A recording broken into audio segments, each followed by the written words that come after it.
Quelques 3000 participants venus des 54 pays du continent africain ont pris part ce vendredi au sommet Afrique-France. Il se déroulait à Montpellier, dans le sud de l'Hexagone. Un rendez-vous inédit qui privilégie la parole de la société civile.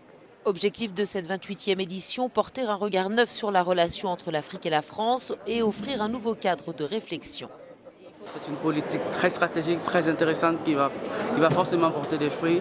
Et là, vraiment, c'est plus intéressant que par le passé. Au cœur des discussions, la recherche et l'innovation, mais également la culture ou encore l'entrepreneuriat. Aussi, l'héritage colonial et la politique des visas, entre autres. Sur tous ces thèmes, les attentes des participants étaient nombreuses. Et les attentes, c'est que justement se libère une parole neuve et aussi qu'on tourne un certain nombre de pages historiques qui, c'est bien normal, ont laissé des traumatismes. Mais enfin, là, vous avez une moyenne d'âge des 3000 participants qui doit être 20 ans de moins que les réunions internationales habituelles. Et donc, ce sont des gens qui vont, dans leur vie, dans leur carrière, dans leur création, qui vont, pendant les décennies qui viennent, jusqu'à la fin du XXIe siècle, imprimer leur marque.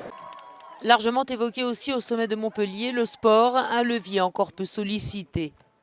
Les jeunes Africains présents ont exprimé aussi sans phare leurs attentes et frustrations sur la démocratie et la relation avec la France, tout en gardant l'espoir que ce sommet soit un nouveau départ et que la jeunesse africaine dans son ensemble soit désormais plus écoutée parce qu'elle a des choses à dire et qu'elle veut être entendue. On est vraiment là pour partager nos visions communes, tous les acteurs de l'Afrique et de la diaspora, de façon à ne faire qu'un en fait pour l'avenir et le développement de l'Afrique.